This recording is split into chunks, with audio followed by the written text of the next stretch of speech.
Hello everyone, I'm Melanie Carrera and I'm presenting the bifunctional properties of zinc oxide-based nanocomposites for water pollution remediation.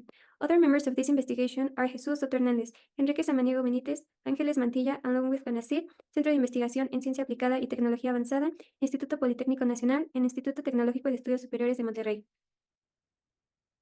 Environmental pollution has been the cause of serious health problems. Pollutants in wastewater consist mainly in colorants, pesticides, medicine, which can be the cause of skin irritation, cardiovascular and respiratory diseases, and even cancer.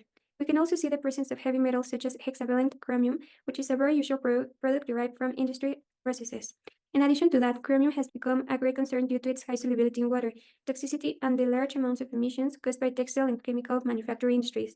In contrast, trivalent chromium is 500 times less toxic than hexavalent chromium. On one hand, chromium-6 is considered carcinogenic and mutagenic, being able to cause lung cancer as well as liver and gastric damage. On the other hand, methylene blue dye is one of the most popular cationic dyes applied in fabrics, papers, and leathers. However, also toxic, carcinogenic, and mutagenic.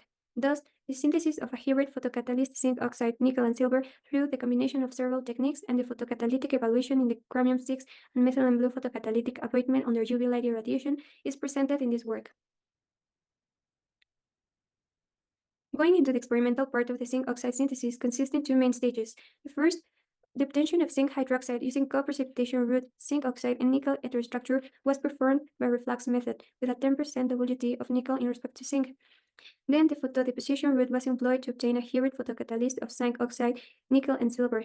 Morphological, optic, and electronic properties of the thin films were studied by X-ray diffraction, scanning electron microscopy, and UV-based spectroscopy. Evaluation of chromium-6 and methylene blue elimination was carried out with absorption under ultraviolet light irradiation in dark conditions, using chromium-6 20 and 40 parts per million and methylene blue solution 5 to 10 parts per million as analytes. First, X-ray diffraction analyses are shown in Figure 1a, where the XRD patterns reveal the presence of zinc oxide, nickel oxyhydroxide, and metallic silver phases. The characteristic peaks of zinc oxide can be observed corresponding to the planes 100, 002, and 101 respectively. Additionally, despite the low concentrations of the silver, 1%, it can be seen the peak at 38.1, 44.2, and 77.3 degrees, associated with the planes 111, 200, and 311. To analyze in more detail the nickel phases present in the materials, the nickel 2p region was analyzed using XPS. We can notice the presence of nickel in 4 oxidation stages, namely N1 for metallic nickel, N2 for nickel oxide, N3 for nickel oxyhydroxide, and N4 for nickel hydroxide. Then, in the first step of the evaluation, all the proposed materials showed a chromium-6 maximum absorption value around 30%, reaching equilibrium after 30 minutes without irradiation. It was observed a faster disappearance of chromium-6 when zinc oxide, nickel oxide, and zinc oxide, nickel, and silver was used as photocatalysts, in comparison to just zinc oxide photocatalysts. This is an exhibit of high efficiency of photoreduction, reaching around 90% of chromium-6 after 75 minutes of irradiation, in comparison with 73.25 and 59.47% obtained with zinc oxide, nickel oxide, and zinc oxide photocatalysts, respectively.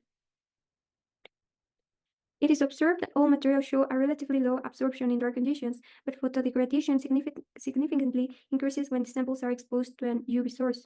The zinc oxide, nickel, and silver material exhibit the higher catalytic activity after 19 minutes of irradiation, 89.07% in comparison to the 73.25 and 59.47% reduction obtained with zinc oxide, nickel, and zinc oxide catalysts, whereas 90.3% and 95.2% of oxidation was achieved for methylene blue. A strong peak about 664 Nm associated with the chromophore group was used as reference for the degradation analysis. In order to know the effect of both contaminants together, mixtures of chromium-6 and methylene blue were prepared. Figure 3b shows the reduction effect exclusively for methylene blue, using different ratios of contaminants in the model solution. In both cases, the synthesized material shows good catalytic performance for the removal of both contaminants. In conclusion, photocatalytic results reveal a good photocatalytic activity for the degradation of methylene blue using different systems based on zinc oxide catalysts. Also, its performance was favored with the incorporation of nickel and silver. This enhanced photocatalytic activity could be associated with the photogenerated electron hole separation promoted through the oxidation reaction. Finally, our results suggest that zinc oxide, nickel, and silver hybrid photocatalysts can be promising material for the reduction hazards of chemical pollutants.